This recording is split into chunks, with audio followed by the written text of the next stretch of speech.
This is The Great Expanse by JohnBat426 here on YouTube. It's always a pleasure to record these videos, to edit them, put my unique spin on them for your viewing pleasure, for your listening pleasure. And if you like the videos that you've seen thus far, hit the like button, share these videos with other people that you know that like comic book related stuff as much as you do. Subscribe to the channel, hit that bell for notifications. Which one? All. Not personalized on the one underneath, but all. So the next time a new video is dropped, you'll know about it second. I'll know about it before you. Better angle? Okay, whatever. Now, you clicked on the thumbnail, you know what this video is about. Fantastic Four. First steps. I still think that's a ghastly title. Final trailer. This is the ticket selling trailer, or the ticket on sale trailer. So this is basically to accompany the fact, this is basically the announcement that the tickets are on sale, this trailer, okay? So some people will say, oh, it's kind of a money grab. Maybe. You know, this is Disney we're dealing with. Ditzy, as I call them. And I'm not really sure what the public perception is of this new iteration of the Fantastic Four.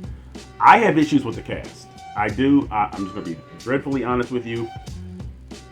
I don't see Pedro Pascal as Reed Richards, okay? I don't see Joseph Quinn as the Human Torch. Ben Grimm and Vanessa, well, not Ben Grimm, but even Moss-Bachrach and Vanessa Kirby, I think they're fine. But having said that, a lot of people bemoaned, B-E-M-O-A-N-D-E, B-E-M-O-A-N-E-D, excuse me, the more you know. They bemoaned when Michael Keaton was cast as Batman in 1988. They bemoaned when Ben Affleck was cast as Batman in 2015. Or was it before that? I'm not sure. They dreaded when Heath Ledger was cast as the Joker. So it really doesn't matter what your predictions are, what your forecasts are. We gotta see the movie. I don't care what these actors are saying, which is not helping the public perception, by the way. The things that are coming out of these people's mouths. And there's a lot of scuttlebutt. There's a lot of rumors concerning this movie. Behind the scenes, you know what I mean? I don't know if there's been any kind of strife on set or not. But there's a lot of talk that John Krasinski did not reprise his role as Reed Richards because it's going to be a Invisible Woman-centric movie. There were talks that she's going to be the leader of the team, which I don't believe.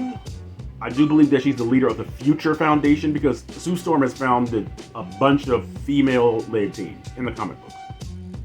So that's kind of in line with the lore of the Fantastic Four, bars. People have said that they don't like the female Silver Surfer. I don't really care because I know it's not Norman Rad. It's somebody else. They're in a different universe. In case you didn't know. Spoilers. A lot of people say they don't like the way the Galactus looks, even though it's based on Ralph Ineson's face. It looks like Ralph Ineson in a Galactus costume. And we prefer an actor to a cloud, right? Like it did in 2007, The Rise of the Silver Surfer.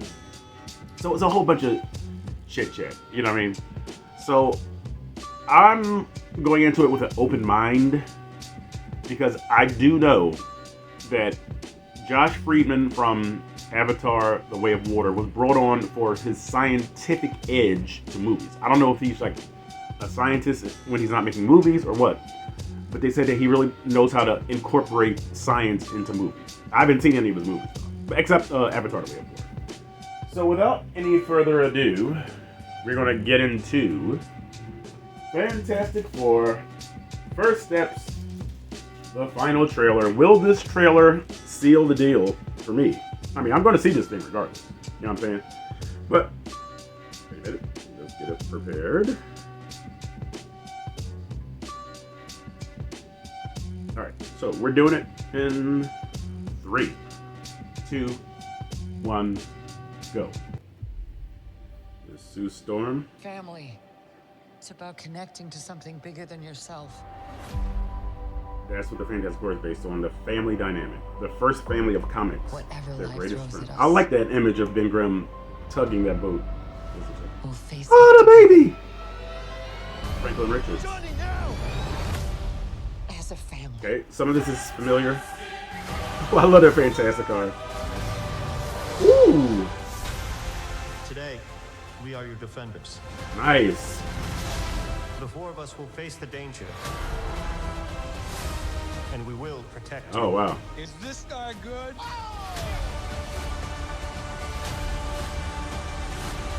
I don't know what that was. Decline! A lot of energy to this trailer. Ooh. I finally knocked it off the list. The new spacesuits. I take back every single bad thing I've been saying about you. No, you don't. To myself. In private. All right. This was very upbeat. It was very energetic, which surprised me. I like the Fantastic art. They're going to be selling toys, okay? They're going to be selling Fantastic Four figurines, Galactus. I did see a Galactus mock-up of a toy, whatever. It looks very comic book accurate. I'm trying to figure out. I think I like the second full trailer better, but this one gives you like a hopeful feel to it. It's energetic, which I did not see coming. I like to see more of Ben Grimm. Johnny Storm, I like his banter with Pedro Pascal's Reed Richards. I do like that, especially in the first trailer where he's like, "You're going to be the best dad." Just kidding. You're in over your head. So I do like that.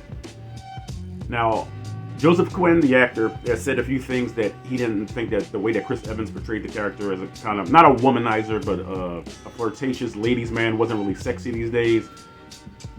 What man would say that? Like a flirtation, like most men want to be seen by women as attractive. Most men want the ability to speak to women they've never met before and not feel awkward. So that's just a weird statement by Joseph Quinn. I mean, maybe he was kind of treading the line as far as the political landscape is concerned, but I don't know. Again, there's so much stuff going on around the movie, but from what I see of the movie itself, it looks has a very cinematic feel to it. I love the fact that it's a period piece. This place takes place in the 1960s. I don't think it's the 50s. I think it's the 60s. Ironically, which is when the Fantastic Four were created. They're created in 1961 by Stan Lee and Jack Kirby. All right. You feel the real weight. You feel the danger that the Silver Surfer presents. A lot of people, have bemoaned the fact that it's a female Silver Surfer. Is not Norman Rad. It's Shala Bal from a different dimension, who is Norman Rad's girlfriend. So in Fantastic Four: Rise of the Silver Surfer, when Norman Rad told Sue Storm, "You remind me of a woman that I once knew," he's referring to Shala Bal. It's not too big of a stretch of the imagination. Like come on, people, stop it. Pedro Pascal's portrayal of Reed Richards, he seems very wooden, very kind of stoic. And in the field, okay, Reed Richards is a very charismatic leader in the field. Like, we've seen this in the cartoons. We saw it in Fantastic Four when they're battling Doom on the streets of New York. So I want to see how they face down these threats. I do. Because I think it's going to be more than just Galactus in the Silver Surfer. I believe that we're going to see them fight traditional enemies of the Fantastic Four in the beginning of the movie. I think near the middle is kind of when there's the announcement of the pregnancy. And I think the end, the third act is really going to blow minds. I do. Galactus, come on, man. Galactus. Now, one thing I noticed is that when we see Galactus walking through the streets of New York, there's no one on the streets. And in the trailer, we saw a whole bunch of people underground. So I guess Reed Richards said, we have to evacuate the surface of New York City. Like, do you know how many people are in New York City? So they're all underground in the sewers or whatever in the first trailer. And again, we see Galactus walking and see the back of his head. I apologize, I'm dealing with something. But I like this. I do. I like the fact that the Fantastic car was, it was a terrain vehicle. And then he said, press the button, and he pulled on the throttle, and then it was like flying. I thought that was cool. And a cool factor, I think, should be important to widen the audience, the fan base of the Fantastic Four. Because a lot of people say, oh, they're dated. They're an older team, which is true. They are the first family of Marvel Comics. They are the first property dropped by the name Marvel Comics. All right. So, I got to give this trailer a B+. I do. I really enjoyed it. I felt like it was energetic. Pardon me. I felt like it was energetic. I felt like it was beckoning me to the theaters. And I think that's what a final trailer should do. Not a lot of new stuff except for the last part. We just scratched that off the list, what, the suits. You know, in Johnny Storm has a little back and forth with Reed. But B+, okay? Solid trailer to announce that tickets are on sale. I got my tickets soon, even though I don't think they're gonna like crash any websites, which was previously reported as being untrue. So people are lying for something. But what did you think of the final trailer? What did you think of my dialogue concerning the trailer? What do you think of the Fantastic Four as a team? What are your thoughts? What are your predictions for the movie? Leave a comment, leave a dissertation. If necessary, be as wordy as you need to be. David Brent, please let them know where those comments or wordy dissertations go, sir. Thank you, Mr. Brent. Where I'm Hog's finest, the office UK. Excuse me. Do your part, and I'll do my part to The Great Expanse by John Bat 426. Can and will expand. It's in the name.